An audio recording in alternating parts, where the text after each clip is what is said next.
Mia Lang, Daniel Reyes, Olivia Chen, and Jake Mendez set out to uncover a forgotten trail deep in the Amazon rainforest. What they found instead was a nightmare etched into the soil, a secret so ancient and terrifying that only 3 bodies came back, and 2 were never seen again. In August 2018, 5 travelers vanished deep within the Amazon rainforest. Their journey began with excitement, curiosity, and confidence. Led by 32-year-old Daniel Royce, a seasoned wildlife photographer known for his striking images of rare animals and untouched landscapes, the team had spent nearly a year planning this expedition. They were not tourists looking for thrills. These were professionals, experienced, methodical, and deeply passionate about nature. Daniel had previously worked with National Geographic on short assignments and believed this trip could result in his most important work yet. Accompanying him were the Mendez twins, Jake and Lucas, both 28, former military survival experts who had turned their skills toward adventure travel. They had assisted in expeditions across Africa and Southeast Asia and were often sought after for their ability to navigate extreme terrain. Their calm demeanor and trust in one another made them essential assets on any high-risk expedition. The 4th member, Mia Lang, 25, was pursuing her graduate degree in anthropology. Her focus was on indigenous Amazonian cultures, and this trip was intended to be both academic research and personal exploration. The final team member was Olivia Barnes, 30, a documentarian whose videos about disappearing ecosystems had gained a modest following online. She had a small but loyal audience and hoped this trip would bring wider attention to the fragile beauty and danger of the Amazon. The goal was ambitious: to reach a rarely explored region near the Javari River, where satellite images showed almost no signs of human development. Their plan included cataloging new species, capturing raw footage of tribal territory from a distance, and avoiding direct contact with uncontacted peoples, which was both illegal and dangerous. They carried satellite phones, GPS beacons, water purification systems, and weeks of supplies. Daniel even arranged for daily check-ins via satellite messaging.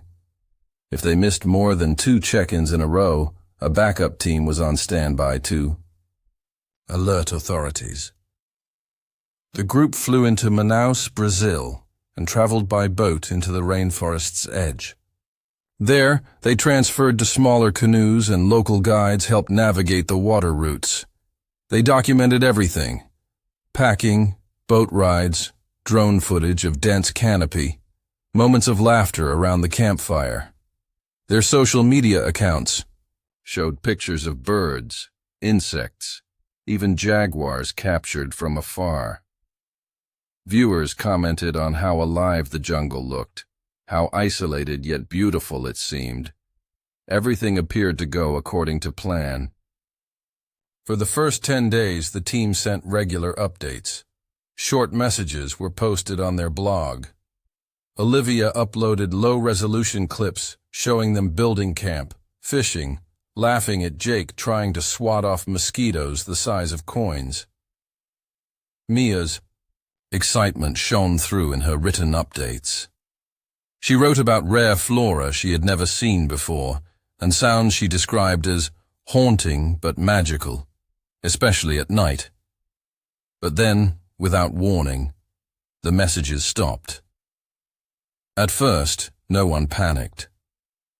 Communication problems in the jungle weren't rare. Thick canopy often blocked satellite signals, and weather conditions could interfere with devices.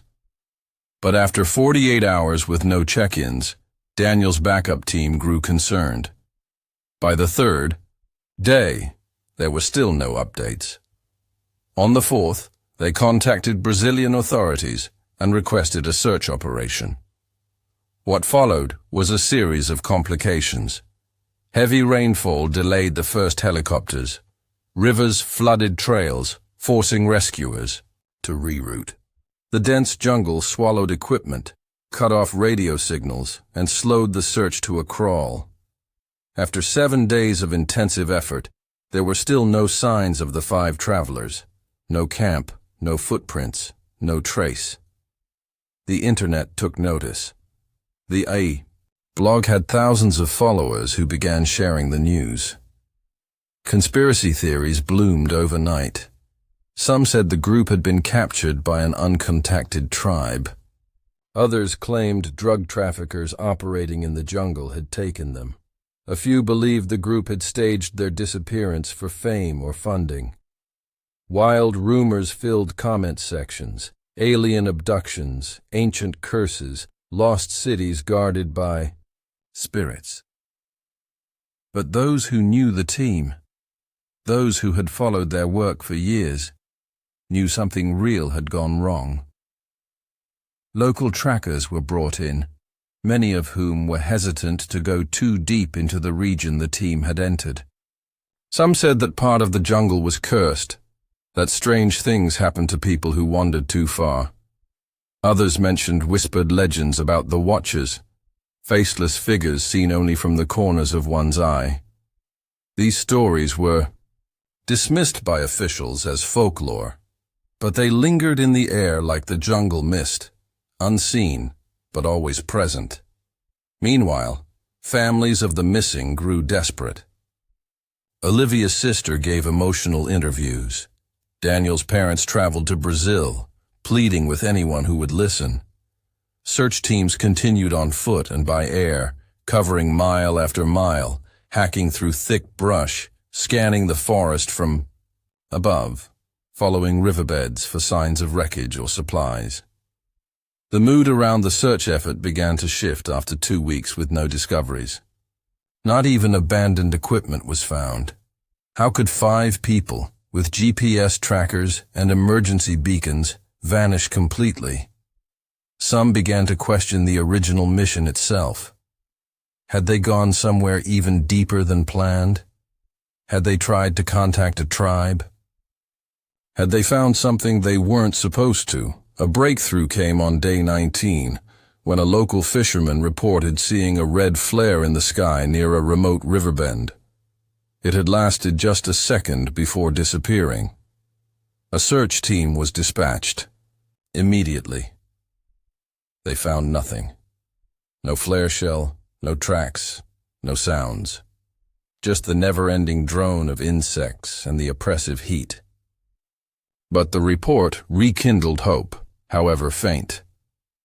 Investigators turned to the last data received from the team's GPS tracker. It had pinged on day 10 from a narrow stretch of land near the edge of a mountainous ridge. That was where search teams began focusing their efforts. The area was largely unmapped, and getting there required scaling cliffs and crossing fast rivers. It was also where stories of disappearances and strange sightings were most frequent. The terrain became more dangerous. Ropes were required. Wildlife grew more aggressive.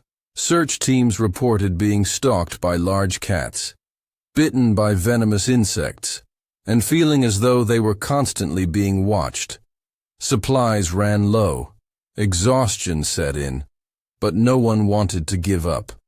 Something had happened in that jungle, something that couldn't be explained away by equipment failure or getting lost. 5 people, skilled, trained, careful, had entered a living, breathing world that had swallowed them whole, and whatever had taken them had left no footprints, no sounds, just silence. Nearly a month after the disappearance of the expedition, just as public interest began to wane and authorities were considering scaling back the search, something unusual was discovered, something that reignited both hope and dread. A small team of local guides and environmental officers had been sweeping through a thick patch of forest when one of them spotted a torn strap caught on a tree branch. As they looked closer, they realized it was part of a backpack, wedged high, in the branches nearly 30 feet above the jungle floor. Retrieving it took hours. The tree was massive, with slippery bark and twisted vines wrapping around its trunk. When one of the climbers finally reached the branch, he found the bag half open, rain-soaked, and covered in insect larvae. Inside was a cracked camera lens, a small leather-bound journal with a partially dissolved cover, and a faded photograph. The bag belonged to Mia Lang. The discovery sent a chill through the search team. There were no signs of a struggle around the area. No footprints, no drag marks. Nothing to suggest how the bag had ended up so high, or how it remained balanced on the branch. It was as if it had been placed there, deliberately. The journal, although water-damaged, contained some legible pages. The writing was frantic in places, hurried in others, but certain themes kept repeating. Strange sounds at night, figures moving in the trees, and a growing sense that they were not alone. One entry from day 7 mentioned hearing drums in the distance. By day 8, Mia wrote about the feeling of being watched and waking up to find their campsite disturbed, though nothing had been stolen. The last complete entry ended ominously. We keep seeing the same shapes, always behind us, no faces, just shadows. The photograph found inside the backpack was partially torn, stained with water and mildew, but one detail stood out. In the background, barely visible, was a tall figure standing between trees. The shape was blurry, its edges distorted by movement or focus, but it was clearly human, tall, motionless, with something resembling a mask or paint on its face. It appeared to be watching the group from afar. Experts analyzed the image, enhancing and cropping it, but no one could say for sure what or who was in the background. Some believed it was an uncontacted tribe member. Others argued it was a trick of the light, a shadow that resembled a figure. But for those who had read Mia's journal, the image only confirmed what she had written. Someone, or something, was following them. The location where the backpack was found was mapped, and search teams began focusing their efforts within a 5-mile radius. That was when they began to notice other signs, wooden carvings in tree trunks, arranged in a repeating pattern. The markings weren't random. Each symbol was carefully carved, deep into the bark, and spaced evenly apart, like warnings or boundaries. When photographs of the carvings were shown to local tribespeople, some refused to speak. One elder recognized the pattern and claimed it belonged to a group long believed to have vanished, or to have never existed at all. Known in whispered stories as Os Cobertos, the covered ones, they were described as people who lived in hiding, who rejected all contact and punished any who trespassed on their sacred ground. No photographs existed, no official records confirmed their presence. Still, the stories persisted, passed down from generation to generation by those who lived near the deeper jungles. One guide, who had grown up in a riverside village, explained that people avoided the ridge region where the backpack was found. Locals believed the area was cursed, that people who entered either went mad or never came out. He described strange rituals, lights seen through the trees at night, and the belief that the forest itself was alive and vengeful. Most chalked it up to superstition, but after the disappearance of the expedition, those stories no longer seemed so far-fetched. Following the discovery of the carvings, the search intensified. But with each new clue, the atmosphere grew heavier. Some searchers began reporting odd symptoms: disorientation, nausea, nightmares. One man claimed he saw a child standing in the forest, watching him, but when he turned, no one was there. Another woman said she heard whispers in a language she didn't understand. Equipment malfunctioned. GPS trackers stopped working for no clear reason. Radios buzzed with static. It was as if the jungle itself was rejecting them. Then, a drone flight captured something disturbing. As it passed over a clearing, the camera picked up a strange formation. On the ground, stones arranged in a spiral, nearly 30 feet wide. In the center of the spiral was a dark stain, barely visible through the canopy.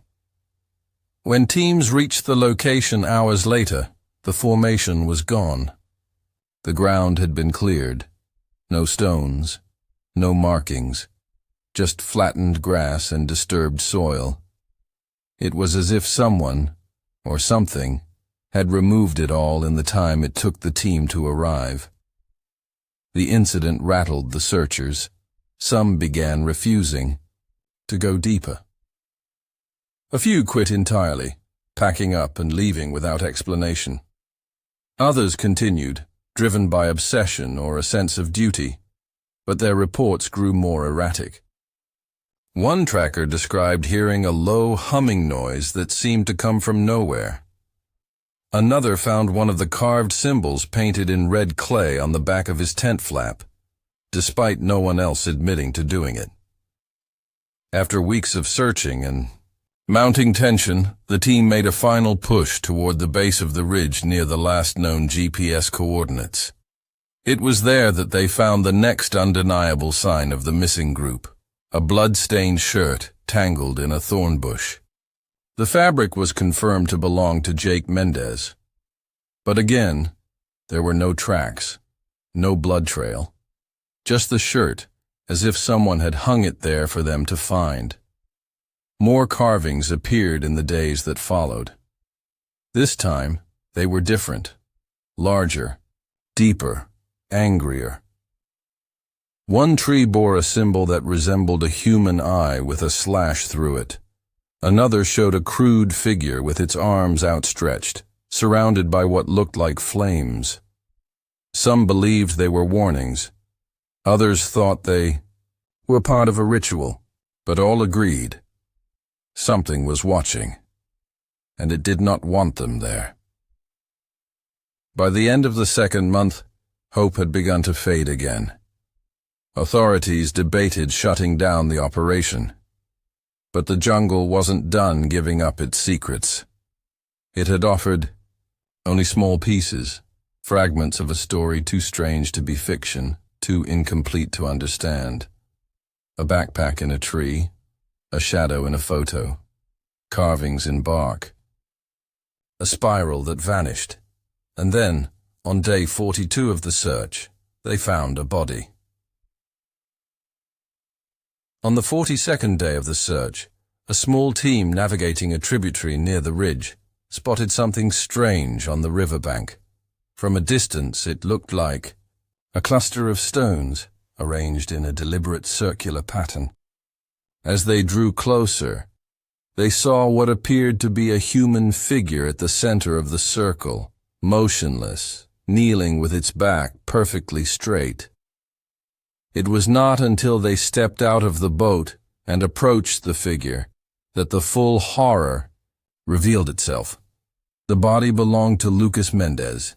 He was positioned as if in prayer, his knees sunk into the damp earth, his hands resting on his thighs. His face was tilted slightly upward toward the canopy above, eyes wide open, but the eyes themselves were gone. There were no wounds suggesting an animal attack, no signs of a struggle. The skin around his eye sockets was undisturbed, as if the eyes had simply vanished. Even more unsettling were the markings on his body.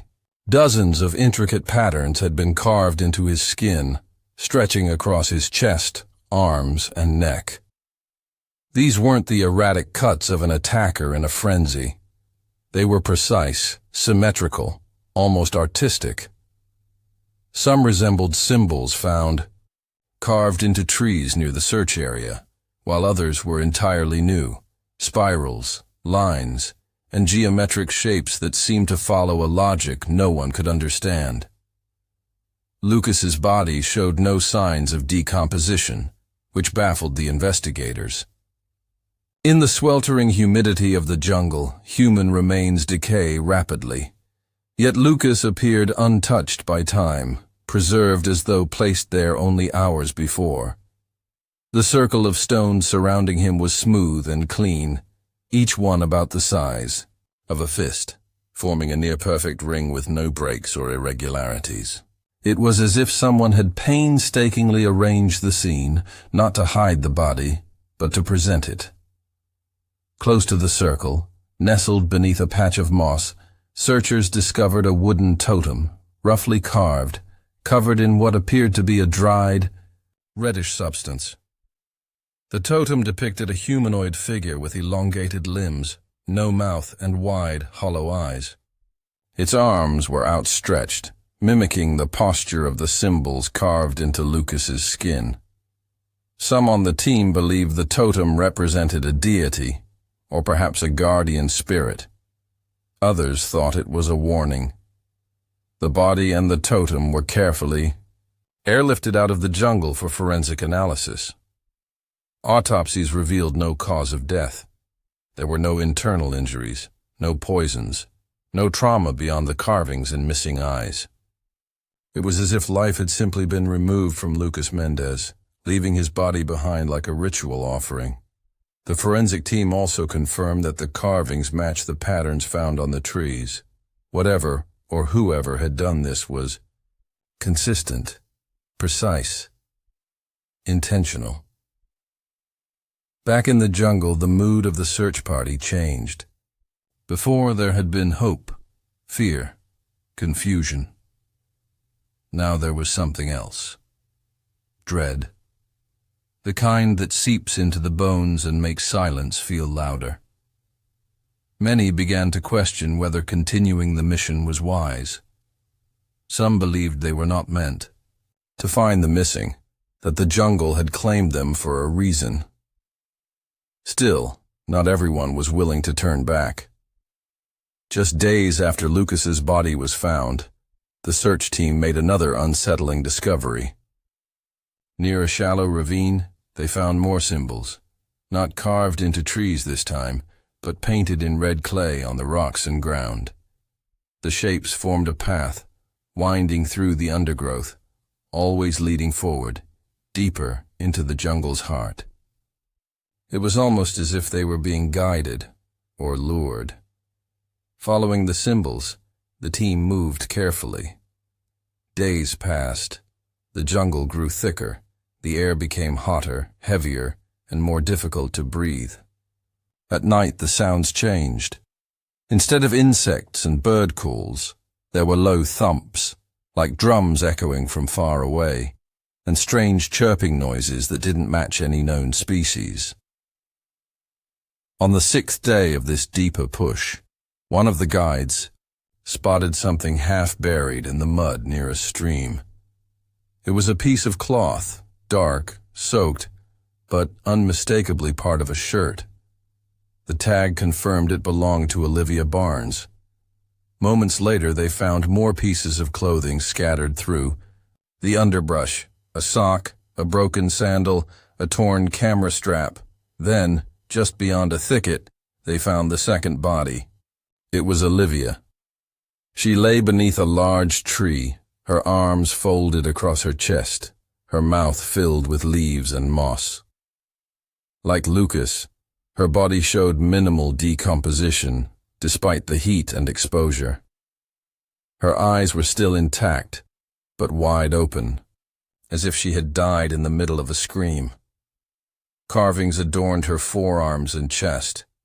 Different symbols this time, more chaotic, less symmetrical, and more aggressive in appearance. 10 feet away, a third body was found. Jake Mendez. His position was different.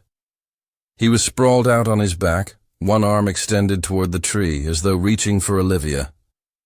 His mouth was bloodied, his jaw partially dislocated, and several of his fingers had been broken. Unlike Olivia and Lucas, Jake appeared to have fought back. His body bore bruises, cuts, and defensive wounds. But what stood out most was what he was clutching in his right hand, A small handheld camera.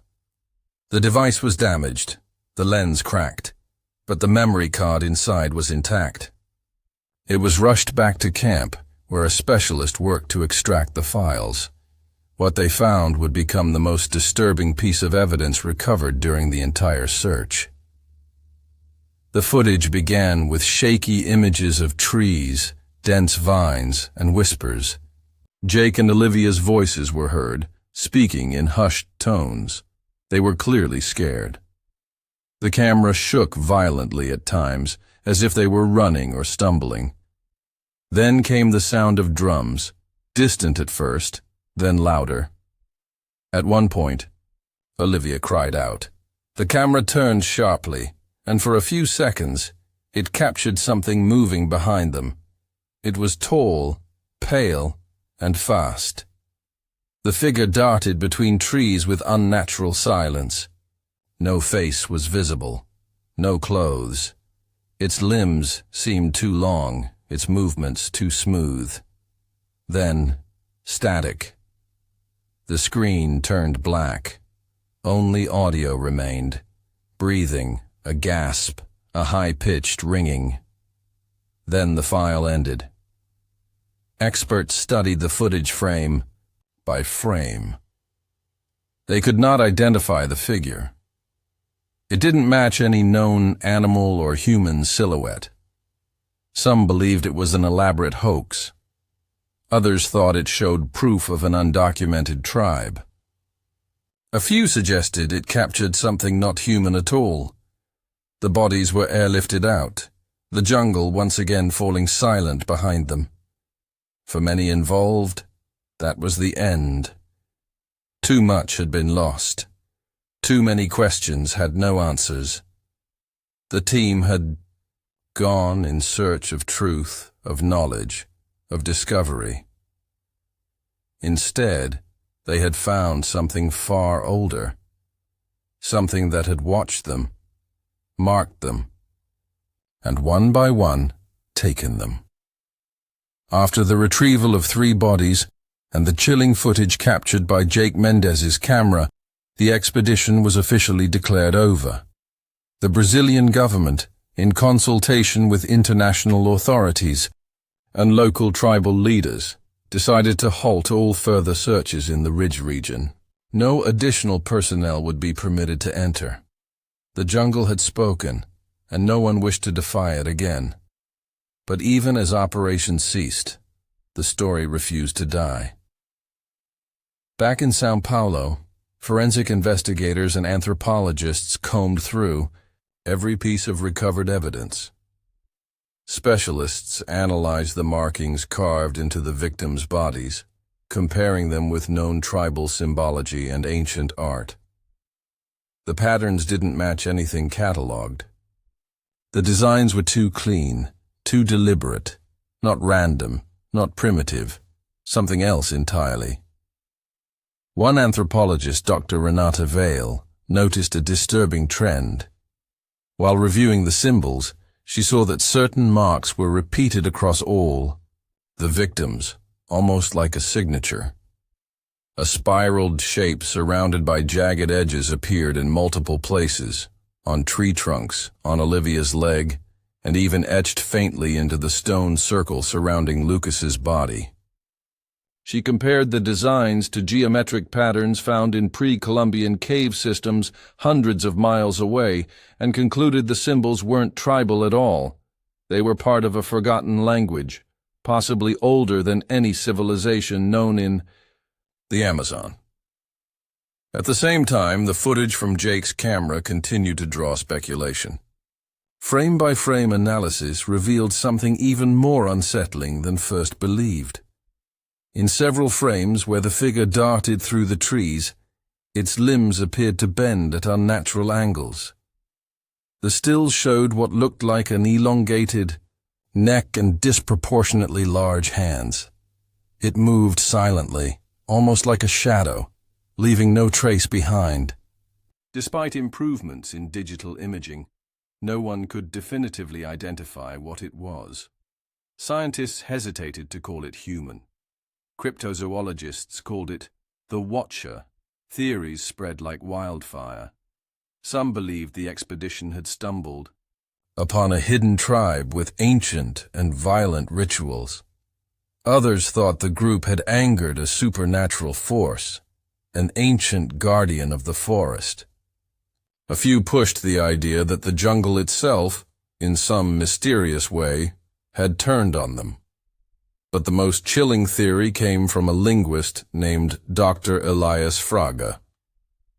After weeks of studying the journal entries recovered from Mia Lang's backpack, he proposed that the writings, especially those toward the end, hinted at something far more insidious. According to him, Mia had described moments of waking confusion, feeling as if time had skipped. She noted missing hours, sudden emotional shifts among the group, and repeating visions that matched descriptions in old South American legends, visions of beings that whispered in dreams and erased memories.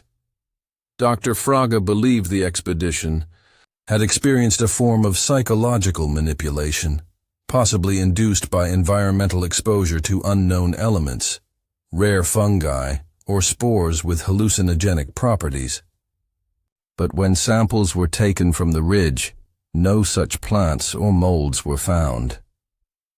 The jungle was silent again, as if it had erased all signs of the ordeal.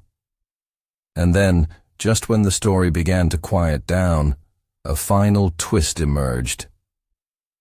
3 months after the operation ended, a satellite imaging team working on deforestation analysis captured a set of unusual clearings near the edge of the restricted zone.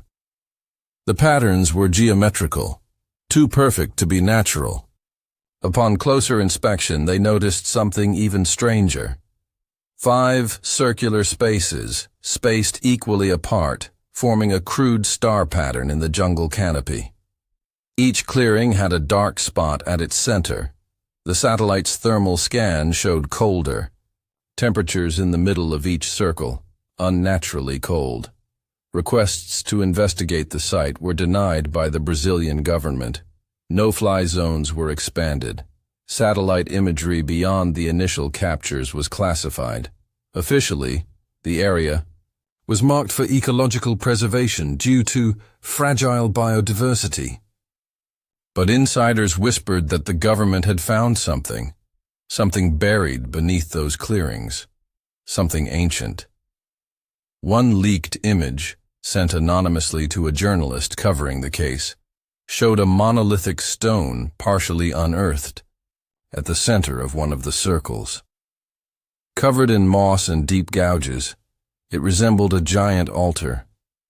On its surface were carvings identical to those found on Lucas Mendez's body. The image was quickly scrubbed from online sources. The journalist who received it vanished days later while traveling near the Peruvian border. Soon after, families of the deceased reported strange occurrences.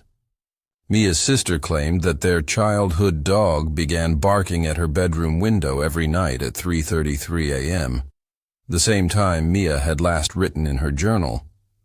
Jake's mother reported receiving voicemails with only jungle sounds, rain, insects, and a faint drumming rhythm that couldn't be traced.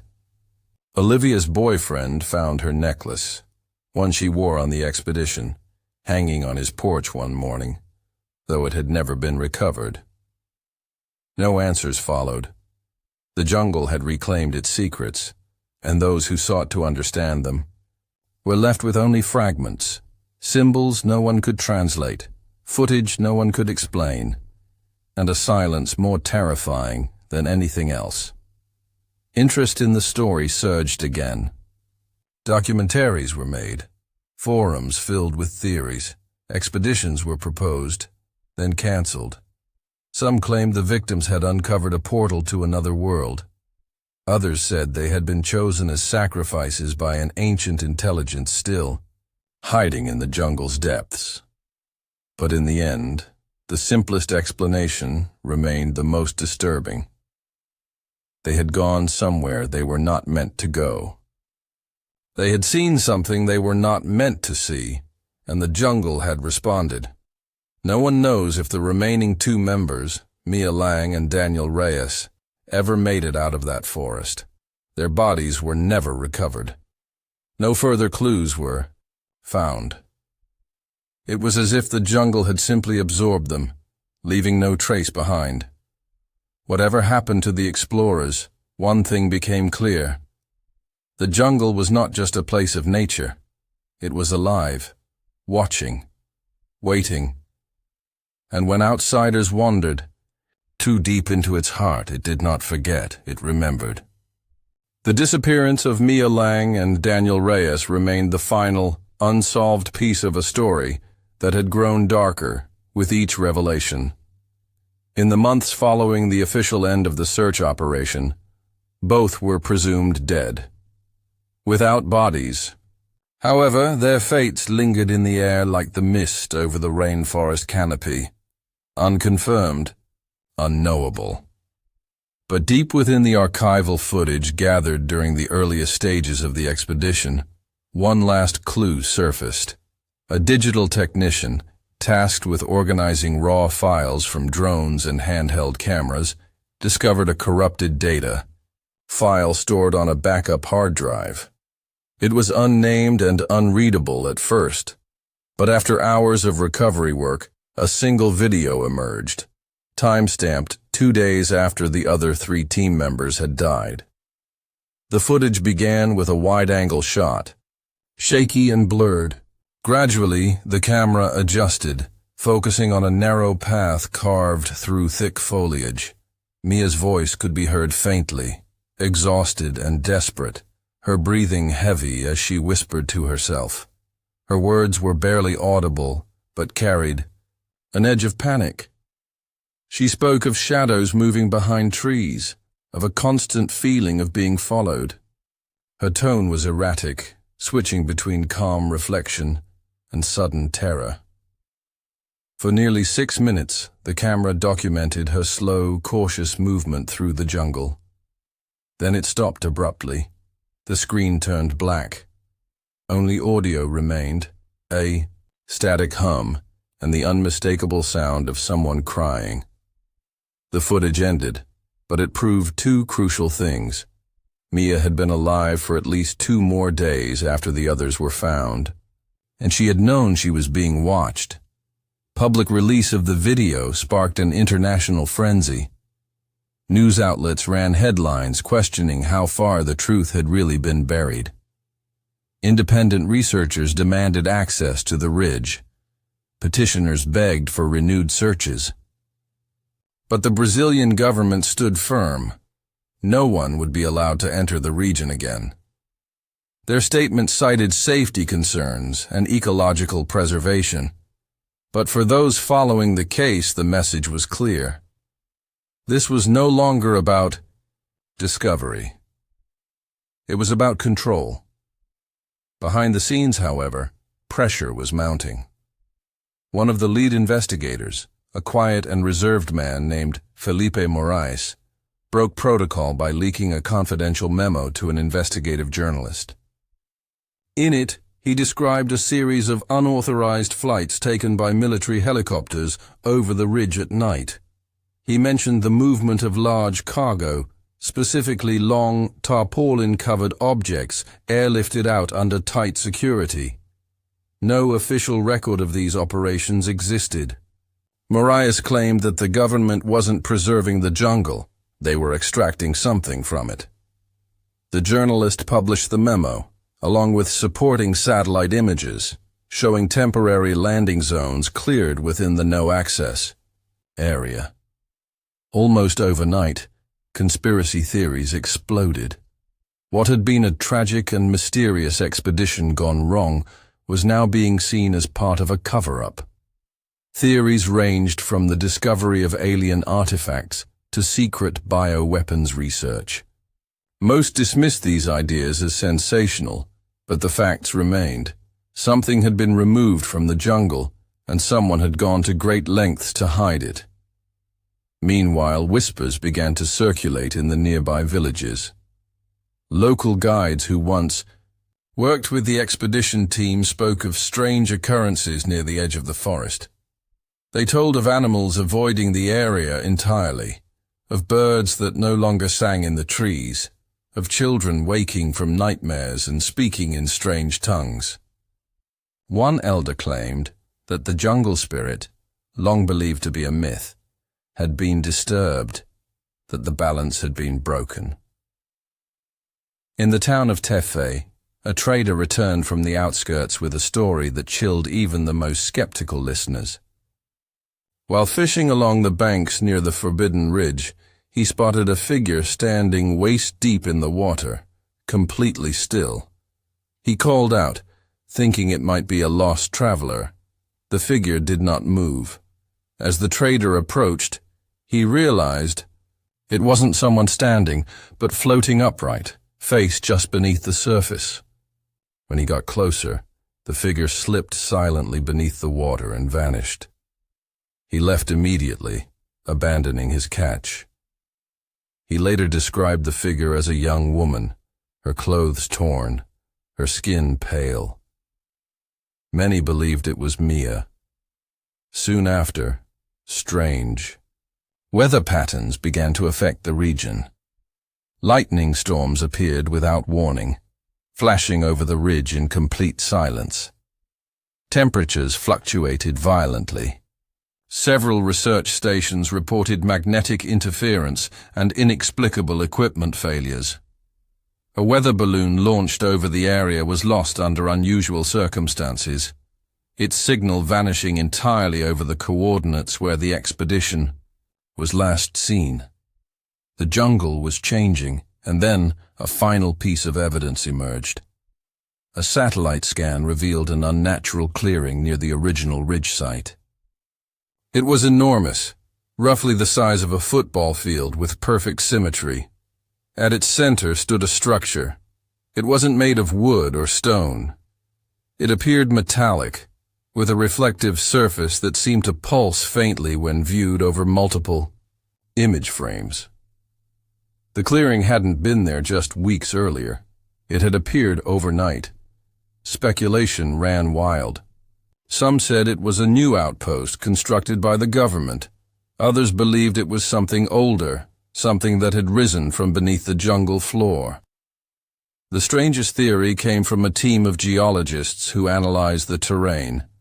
They claimed the clearing sat atop a massive cave system, one previously undocumented. And within that cave system, heat readings indicated the presence of an active energy source. What kind of energy? No one could say. Attempts to access the satellite footage were quickly denied.